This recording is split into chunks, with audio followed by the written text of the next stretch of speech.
오늘 주어진 하나님의 말씀은 이제 처음으로 복음을 증언하기 시작했던 때 이야기이죠. 예수가 그리스도라고 하는 사실을 선포할 때에 당시에 예루살렘의 사람들은 어떻게 반응했는가? 33절 말씀입니다. 그들이 듣고 크게 노하여 사도들을 없이 하고자 할세. 우리가 복음을 증언하고 예수가 그리스도시라고 하고 또한 그리스도를 믿는 자는 멸망치 아니하고 영생을 얻게 된다고 얘기할 때 왜 세상 사람들은 분노하고 우리를 핍박하거나 또 우리를 없이 여기고 우리에 대하여 반대하고 복음을 받아들이지 아니하는가? 그것은 바로 그들에게는 비전이 없기 때문에 그렇습니다. 진정한 비전, 그것은 무엇입니까? 세상 사람들은 성공이라고 얘기합니다. 주어진 삶 조건 속에서 행복이라고 말합니다. 죽음과 죄의 조건 아래서 그들은 성공과 행복을 꿈꾸는 것입니다. 이것은 진정한 비전이 될 수가 없는 겁니다. 진정한 비전은 사망을 이기고 죄를 넘어서야 진정한 비전이 될 수 있는 것입니다. 죄를 가슴에 품고서 어떻게 행복한 가정이 만들어질 수 있겠습니까? 어떻게 죽음 아래 살면서 진정한 성공이 있을 수 있겠습니까? 마취일 뿐이에요. 중독일 뿐이에요. 진정한 성공과 진정한 행복, 진정으로 복된 것은 죄를 벗어야 하고 죽음을 벗어야만 하는 것입니다. 바로 인간들이 지금까지 살아오는 동안에 죽음과 죄, 사망과 죄악을 벗지 못했기 때문에 예수 그리스도가 오신 것입니다. 예수께서 우리에게 오셔서 주신 비전은 뭡니까? 하나님 나라의 꿈입니다. 하나님 나라의 비전이에요. 첫째는 거룩한 꿈을 꾸게 한 거예요. 세상은 거룩한 꿈을 꾸게 하지 않아요. 행복한 가정도 내 영혼의 기쁨도 주어지지 않아요. 아무리 좋은 것을 입고 좋은 비싼 향수를 뿌리고 아무리 그 명함에 빛나는 이름을 넣었어도 누추한 거예요. 자신을 속일 수가 없고 하나님을 속일 수가 없는 거예요. 그러나 예수께서는 우리에게 진정한 꿈을 주신 거예요. 거룩하여라, 회개하라는 거예요. 회개만 하면 하나님께서 너희들을 용서하시고 회개하는 자마다 성령이 함께하여서 그를 거룩한 마음을 가지게 하시고 하나님의 나라를 경험하게 하는 거예요. 그 하나님 나라의 꿈은 두 번째 뭐예요? 복되게 살게 하려고 하는 거예요. 세상의 조건을 충족시킴으로써 복되게 되는 것이 아니에요. 회개하고 진정으로 예수를 그리스도 영접한 가정이 아닌 가운데에서 진정으로 온 가족들이 화목하고 서로 믿고 진정으로 복된 가정이 여러분 있을 수 있나 한번 생각해 보세요. 또한 세 번째로 영생의 꿈이에요. 천국의 꿈이에요. 영생과 천국이 없는 사람에게서 세상에서의 성공과 가정의 행복이 진정으로 그의 삶을 복되게 하나요? 허무와 무의미의 그림자 속에서 살아가는 거예요. 잘해봐야 호화 묘지밖에 없는 거예요. 예수 제대로 믿는 사람들, 그래서 진정으로 복되고 거룩하고 행복하고 그리고 영생의 소망을 가지고 사는 사람들을 세상에서는 비아냥거려요. 거기에 흔들리지 마세요. 더럽게 사는 사람들은 더럽게 사는 사람들을 좋아합니다.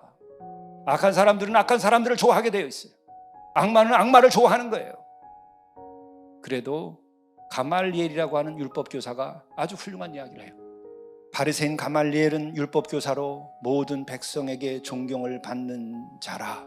공회 중에 일어나 명하여 사도들을 잠깐 밖에 나가게 하고 말하되 이스라엘 사람들아 너희가 이 사람들에게 대하여 어떻게 하려는지 조심하라.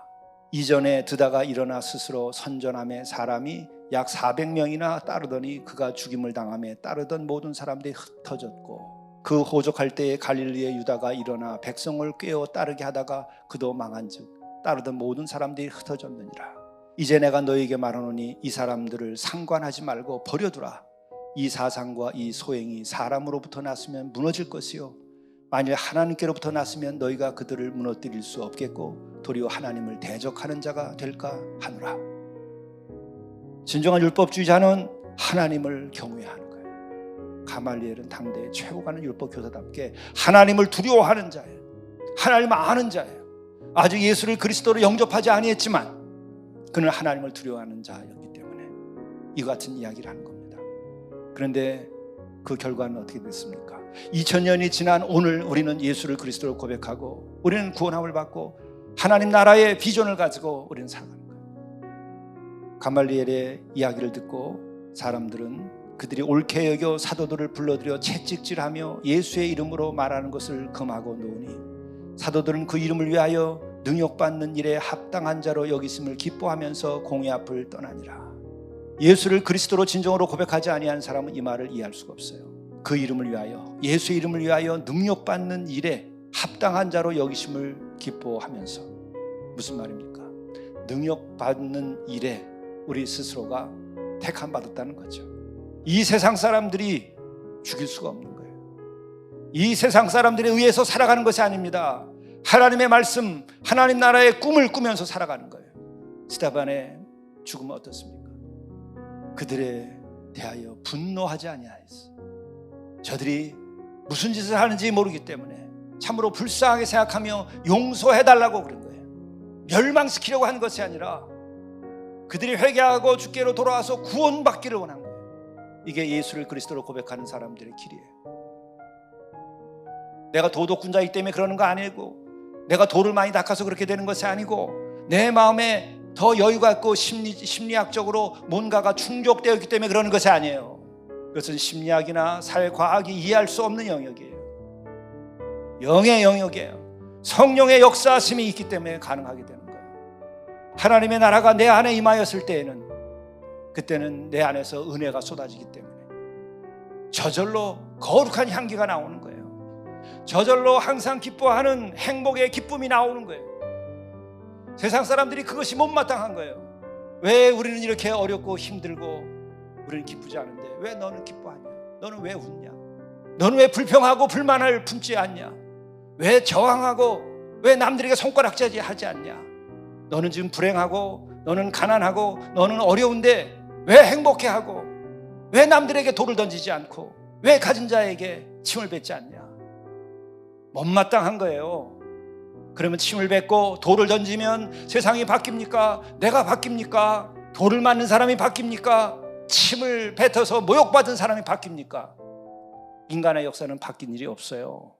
하나님의 나라, 그 운동이 그래서 필요한 거예요. 회개해야 되는 거예요. 죄를 씻어야 되는 거예요. 그럴 때 우리는 저절로 거룩한 길을 걷게 돼 있어요. 그럴 때 진정으로 우리는 행복한 가정과 행복한 만남을 가지게 되는 거예요. 결국 죽음의 강을 건너서 사망의 음침한 골짜기를 넘어서게 되는 거예요.